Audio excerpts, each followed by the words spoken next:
Sly Cooper. It's probably one of my favorite video game series of all time. I played all 3 of the games on the PS2, and man, was I amazed by it. So when I heard they're making a 4th Sly game for the PlayStation 3, I was thrilled! I pre-ordered the game as soon as I could, and plan on doing a blind playthrough of it when it comes out. I'm also doing a live stream marathon where I played through all 3 of the Sly Cooper games, leading up to the release of Sly Cooper, Thieves in Time. Although that's quite a long time to wait for it to start, since it doesn't start until January 17th. So I thought to myself, what kind of Sly Cooper related stuff could I do to make the wait a little more bearable? Well, for some reason, I've been really obsessed with top 10 lists lately. Seriously, I've been watching top 10 lists a lot. Mostly revolving around Disney stuff. And then one day I thought, hey, why don't I make some top 10 lists of my own based on Sly Cooper? So that's what I decided to do. I'm going to make some top 10 lists of a bunch of Sly Cooper stuff. And what a better way to start than by talking about the best missions in the games. The games have a long line of missions that the player must complete in order to finish the level. The game had a lot of great missions, but which were the best missions? Which missions are the most fun to play? What are the missions that I just want to play over and over and over again? Let's find out. These are my top 10 favorite Sly Cooper missions.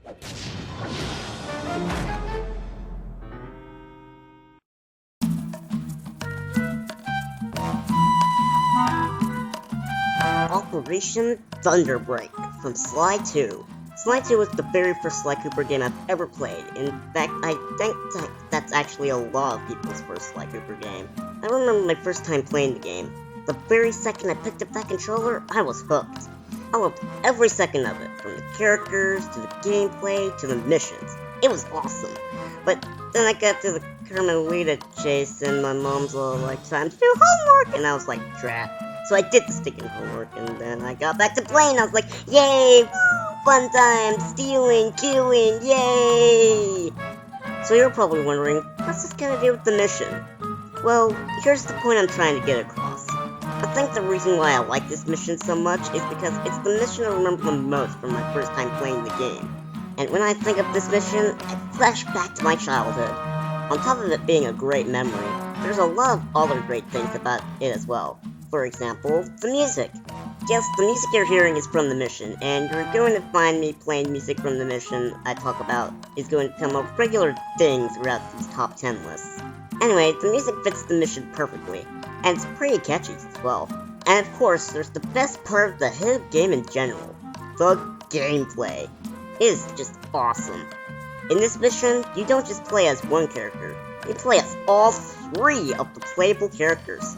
That's right, I'm talking about Sly, Bentley, and Mr. Grappling Hook. We love you, man. You're awesome. The whole mission was so much fun to play, and the game only got better from that point forward. Lemon Rage from Sly 3. This was one of the easier missions of the game, but I still thought it was fun. The mission begins with a lemonade drinking contest. The team to finish their lemonade first wins. However, the opposing team thinks the Cooper gang was cheating, since Bentley pretty much spilled more than he drank. Go, man! Yeah! You go, can do go, it, go, go, yeah! Go! You can go! You can go! You go! So this makes the bad guys angry, and they break out into a fight.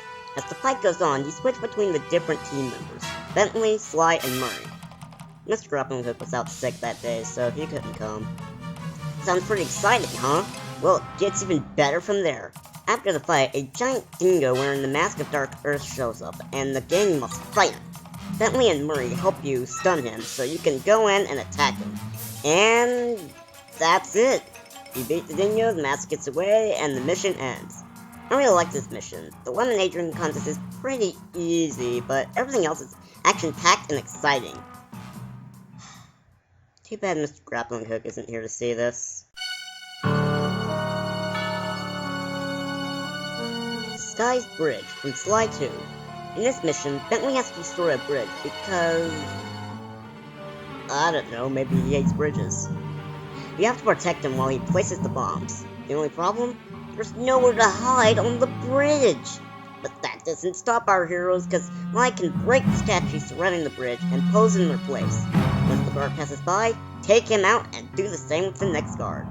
I really like the idea of posing as a statue. So sneaky. However, there's one thing that bugs me. How do the guards actually fall for that? Seriously, are they really that stupid? Can't they tell if one statue looks completely different from all the other statues? How observant are they? Just another night walking around the prison grounds. I guess I'll take this shortcut cut across this bridge and I'll head on home. Oh, look at all the statues. Hey, wait a second. I didn't know they were painting the statues. Oh, the paint has such a wonderful scent to it. It smells like wallets and dirty clothes.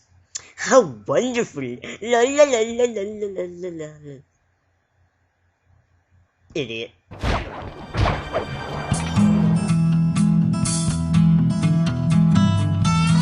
Any of the train missions from Sly 2. Yeah, I know I'm kind of cheating on this one by putting 3 missions in one slot, but you pretty much do the same thing in all of them. Break into the train, sneak past the guards, and get the clockwork piece at the end. The reason why I like this mission is, well, on top of getting to rob a train... Oh gosh, lasers! Who puts lasers on a train? But it also shows off my favorite aspect of the series, stealth. Some people complain that Sly 2 focuses too much on stealth, but I absolutely loved it. I loved sneaking up on the guards, taking their coins, smashing into the ground, climbing across the desk, pulling spotlights, the whole deal. And this mission really shows off that aspect, which is why it's earned a spot in this list. The Dragon Boss Battle from Sly 3. Before we begin, I just want to say I'm sorry that I couldn't get the actual music for this boss battle. I looked everywhere, but I just couldn't find it. Sorry about that. But anyways, this was an epic way to end the 4th level of the game. The fight takes place at the end of Operation Wedding Crasher. Cooper Gang is trying to save the Panicking King's daughter from General Sal, and they try to get payback on him by stealing his treasure. But things take a turn for the worst as Murray belly flops and causes the whole treasure temple to fall into the dagger. This angers General Sal, and he summons a dragon to destroy the Cooper Gang. He launches Murray off the roof, kidnaps Penelope, and now you have to fight the dragon to save her. How? By riding a firework up to the dragon and laying on his back. That's right, you get to fight the dragon while riding on his back.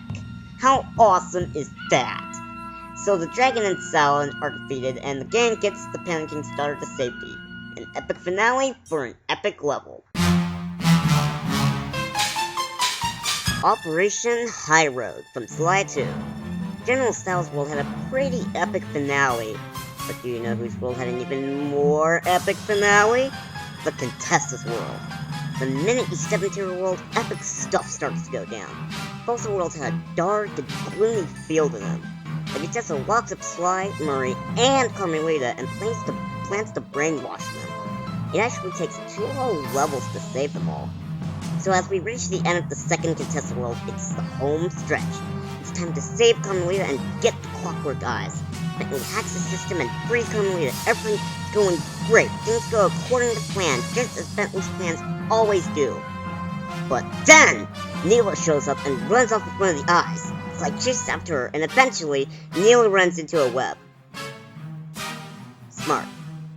So Sly has the eye. Now he can go home, right? Nope! The Contessa shows up and tries to kill Sly so she can get the eye back. But wait, it doesn't stop there. During the fight, we hear Bentley on the walkie-talkie earpiece thingy, and we hear Carmelita showing up. She takes Bentley's part of the clockwork eye from him, and tries to escape with it. Back at the fight, the Contessa falls down defeated. So now we can go home, right? Nope! Contessa was faking her defeat, knocks Sly aside, and takes the eye. We then switch to Murray as he tries to stop Carmelita from escaping with the eye. Carmelita jumps into a tank, and Murray does too. He shoots Carmelita's tank out of commission and takes the eye away from her. We then switch to Sly and the contestant for round 2. Now she can hypnotize Sly, but that doesn't stop our favorite raccoon.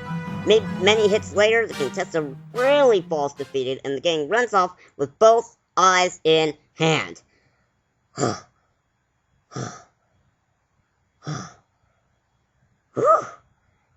Craziness. So, if you couldn't tell by now, the epicness level is really what makes this mission for me. Every time you turn around, there's another twist in the mission, and that's why I love this mission so much. So epic. But you know what's even more epic? The number 4 slot! A strange reunion, aka the Clockwork boss battle from Sly 1. Who doesn't love this boss fight? Everything about this fight is epic. The gameplay is epic, the boss himself is epic, the dialogue is epic. If you looked up the word epic in the dictionary, you would see a picture of Clockwork right below that word. Okay, maybe I'm exaggerating a bit, but it's still awesome. This was one of the coolest boss battles I've ever played. I guess if I had to find a complaint, it would be the middle part of the fight, where you have to avoid the rings. You have to fly right through the middle of them. You can't go outside of it, or touch the edges, otherwise you'll get hit, or even worse, die. It's not that it's a bad challenge, but the thing that makes it difficult is the controls. See, when you stop tilting the analog stick, Sly doesn't stop right away. It kind of slides for a second, and then stops. This wouldn't be a problem if it weren't for the fact that you have to be very precise when going through the rings. If you make even the slightest mistake, you're getting hit, and Sly sliding around makes that difficult to avoid. I seriously can't get through this part without getting hit at least once. I remember I had a very hard time with this part as a child. Other than that, I love this battle to pieces. Clockwork, the true definition of the word epic. The Ancestors Gauntlet from Sly 3. In this mission, Sly finally makes it into the Cooper Vault, and your goal? To simply make it through to the end. Okay, that sounds like a pretty simple task. So, what's so special about it? Well, I might be the only one who thinks this, but I like how the mission is basically testing you on all of Sly's skills. I really like it when games do this, where when you get near the end of the game, it tests you on everything you've learned in the game thus far. Again, I might be alone on this, but that's something I always like seeing in a video game. Oh, and it even teaches you a brand new move, rail sliding on laser beams. Awesome! Oh man, it's a shame that this move didn't get used much in the game, since you don't learn it until near the end of it. This was such a cool move, and I hope to see it get used more in the 4th Sly game. And finally, there's the music. Oh gosh, the music in this mission is amazing. I love it. Put all these things together, and you got yourself one awesome mission. Operation Canada Games from Sly 2. I was actually having a really hard time deciding whether to put this in the number 1 or number 2 slot on this list, because this is a really fun mission. Okay, so it goes like this. The gang is trying to get the Clockwork Talons from Jean Bison. The only way to do this is by beating him in a series of events known as the Lumberjack Games. The Koopa Gang, knowing that they aren't able to beat Jean Bison, have no choice but to cheat in order to get him a bad score. So the mission basically switches back and forth between playing one of the events, then trying to meddle in Bison's attempt of the event and mess him up. There are 3 different events that range from okay to awesome. The first game is cutting a log. You basically have to wait until the red bar reaches the log icon and press the X button to chop it. It was pretty cool, but you are just pressing a button over and over and over until you win. The second event is wall climbing. You gotta get to the top before time runs out. And finally, there's log jumping.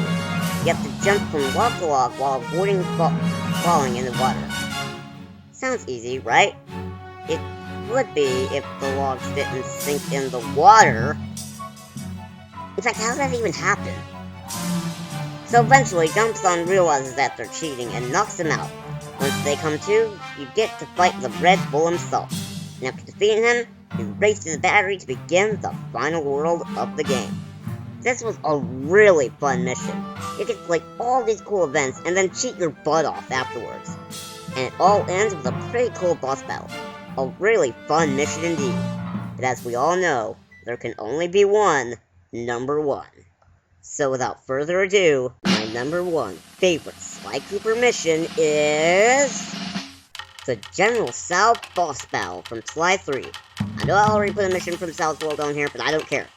This was one hard boss battle, but man, was it fun. It's broken up into two stages. The first stage takes place on top of the bamboo trees. You have to jump from tree to tree in order to avoid the General's attacks.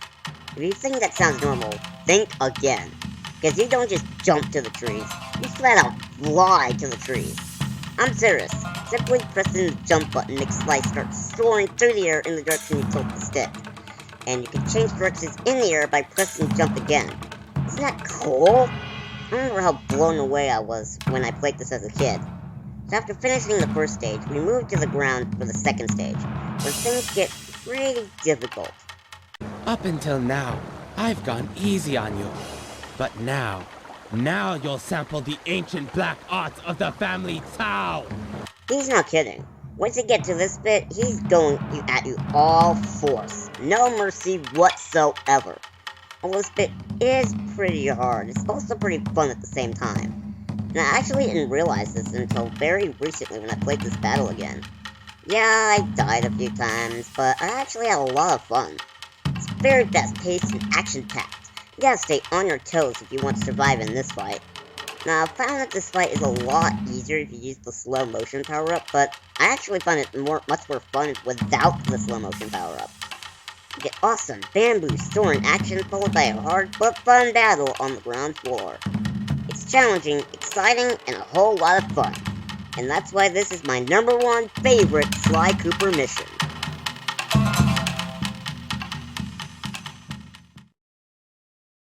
So those are my top 10 favorite Sly Cooper missions. I hope you enjoyed the list. I actually had a lot of fun putting this together, and I'm really looking forward to making more of these. Speaking of which, next time I'll be counting down the top 10 hardest Sly Cooper missions. The missions that make me rage, the missions that make me want to pull my hair out. What are the missions that just make me want to break my controller in half? Well, we'll find out next time. See you then, everyone.